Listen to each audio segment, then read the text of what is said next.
Style स्टाइलको आयो नि photo त ल तपाईकोबाट पनि हान्नुपर्ने भयो यात्राको क्रममा है यो चाहिँ दिल्ली बर्मा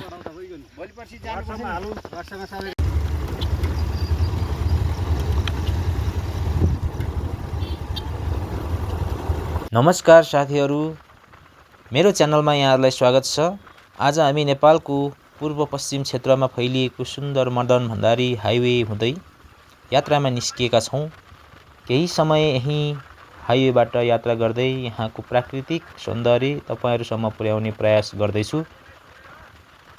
साथीहरू, मदन भण्डारी हाइवे नेपालको महत्त्वपूर्ण सडकमध्ये एक हो। यो सडक पहाडी क्षेत्रका धेरै गाउँ र बस्तीलाई जोड्दै यात्रालाई सहज बनाइरहेको छ। यात्रा गर्दै जाँदा हरियाली, डाँडाकाँडा, खेतीपाती, साना गाउँहरू र प्राकृतिक दृश्यहरूले मन लोभ्याइरहेका छन्। अहिले हामी जुन बाटो हुँदै गइरहेका छौँ, यहाँको बाटो एकदमै राम्रो छ अनि वरिपरिको वातावरण साँच्चै रमणीय छ। वर्षाको समयमा झन् हरियाली बढ्ने भएकाले यो क्षेत्र अझ आकर्षक देखिन्छ। यात्रा भनेको गन्तव्यमा पुग्नु मात्र होइन, बाटोमा देखिने हरेक दृश्यको आनन्द लिनु पनि हो।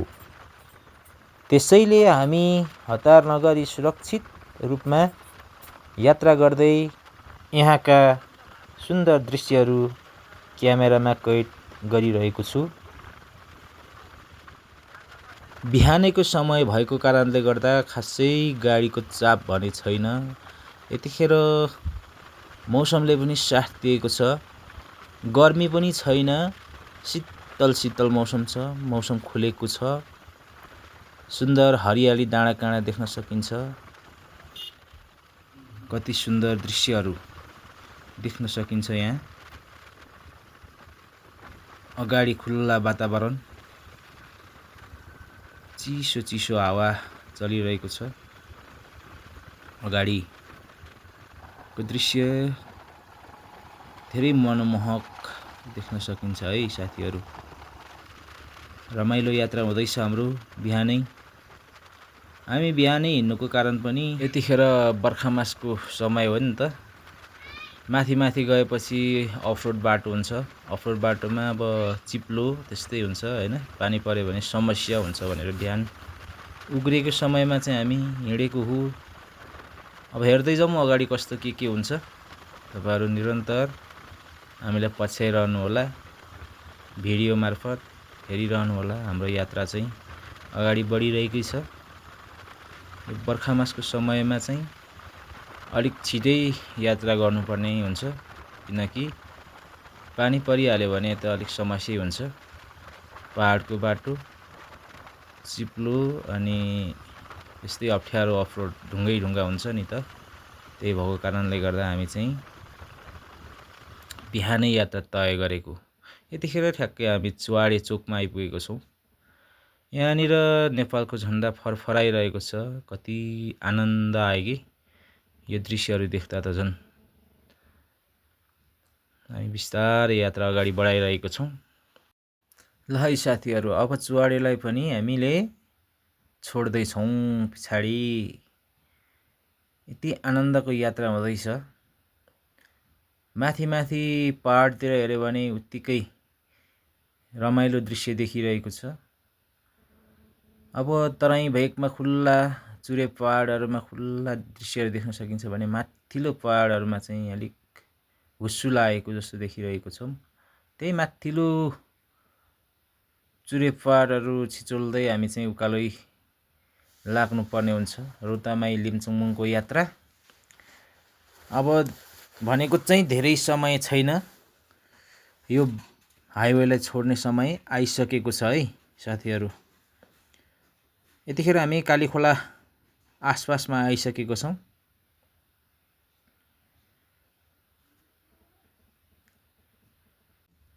यसरी यात्रा गर्दै गर्दा यति मनमोहक दृश्यहरू देखिन्छ। यो भिडियोमा भन्दा रियलमा हेर्दा अझै आनन्द आउने कि। खुल्ला बाटो, सफा वातावरण, चिसो हावा, यति आनन्दको यात्रा भइरहेको छ हाम्रो, मैले बयानै गर्न सक्दिनँ कि। अब केही समय यहाँनिर चाहिँ फेरि गर्मी हुन्छ है एकछिनमा चाहिँ। अहिले बिहान भएको कारणले गर्दा चाहिँ घाम लागेकै छैन। यहाँ घाम लागिसकेपछि चाहिँ फेरि त्यही हो, तराईको गर्मी चाहिँ सुरु भइहाल्छ। बिहानै पख चाहिँ यति आनन्द छ, यो हरियाली दृश्यले त झनै मनै लोभ्याइरहेको छ। डाँडाकाँडा उस्तै, अनि यहाँको बाटो उस्तै खुल्ला छ, आनन्दले यात्रा गर्न पाइएको छ। अब एकचोटि कल्पना गरौँ, हाम्रो गाउँतिर चाहिँ कहिले यस्तो बाटो पुग्ला भनेर। अब यो बाटोमा त तपाईँले देखिहाल्नुभयो, सरर हिँडेको मात्र हामीले यो बाटो चाहिँ धेरै भनेको 30 मिनटको बाटो मात्र हिँड्नुपर्छ। त्यस पछाडि भनेको चाहिँ हामी पुरै अफ रोड बाटो हिँड्नुपर्छ, 2 घन्टा लगभग। अफ रोडको बाटो हिँडेपछि बल्ल पुगिन्छ माझखर्क खलङ्गातिर है त साथीहरू। अब यो अगाडि चाहिँ मुर्कुची खोला भनेर हामी चाहिँ थाहा पाउँछौँ। यो पुल, यसलाई त्रियुगा खोला पनि भनिन्छ। यो खोला तरिसकेपछि केही अगाडिबाट हामी दायाँतर्फ मोडिन्छौँ। अब हामीले चाहिँ मदन भण्डारी हाइवेलाई छोड्छौँ। अब केही अगाडिदेखि हामी दायाँतर्फ मोडिएर मुर्कुची बजारतिर लाग्छौँ। यो गेटबाट हामी प्रवेश गर्छौँ भित्र। ठ्याक्कै यहीँबाट हामीले चाहिँ बाटो छुट्टिने भयो। अब काठमाडौँ जाने हाइवेलाई चाहिँ छोडेर हामी आफ्नै गाउँतिर लाग्ने बाटोतिर लाग्यौँ साथीहरू। ल, मुर्कुची बजारसम्म चाहिँ केही बाटो पिच छ, त्यस पछाडि चाहिँ हामी फुल अफ रोडतिर लाग्छौँ है त साथीहरू। ल, मुर्कुची बजार देख्न सक्नुहुन्छ। यहाँबाट पनि अब बायाँतर्फ मोडिन्छौँ हामी। पैँतालिस मिनटको यात्रापछि हामी दिल्लीवर भन्ने ठाउँमा आइपुगेर फोटो सेसन गरियो। स्टाइलको आयो नि फोटो त। ल, तपाईँकोबाट पनि हान्नुपर्ने भयो यात्राको क्रममा है। यो चाहिँ दिल्लीवर भन्ने ठाउँमा केही समयको विश्राम पछि हामी फेरि अगाडि यात्रा सुरु गऱ्यौँ साथीहरू।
जम्बुटोली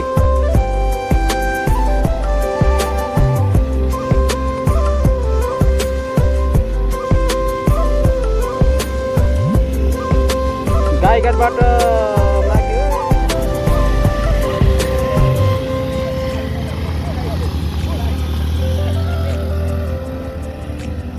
लागे साथीहरू उकालो आहा यति राम्रो चिसो हावा खाने मान्छेलाई बेलटारमा लगेर राखेपछि यति आनन्द छ चिसो ज्याकेट लगाएर बस्ने मान्छेलाई बेलटारमा लगेर झन्डै मारे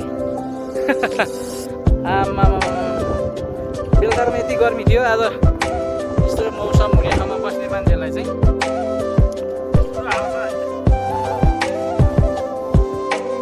यति आनन्द छ है सबै रातो कालो भएर आज मान्छे पाकेर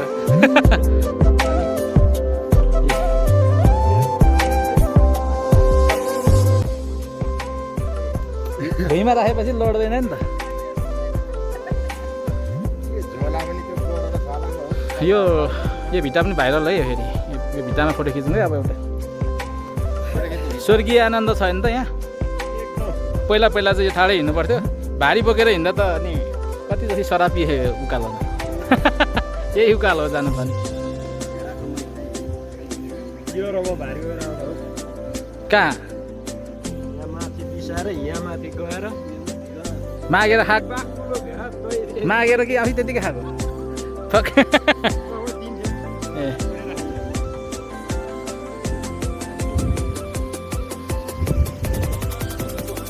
के लाग्छ है कतिको आनन्द छ त यहाँ बाइक चाहिँ रमाइलो लाग्यो यात्रा पनि रमाइलो छ हाम्रो सिस्टरहरू बेलटार राम्रो कि हाम्रो गाउँ राम्रो त्यो भन्नुहोस्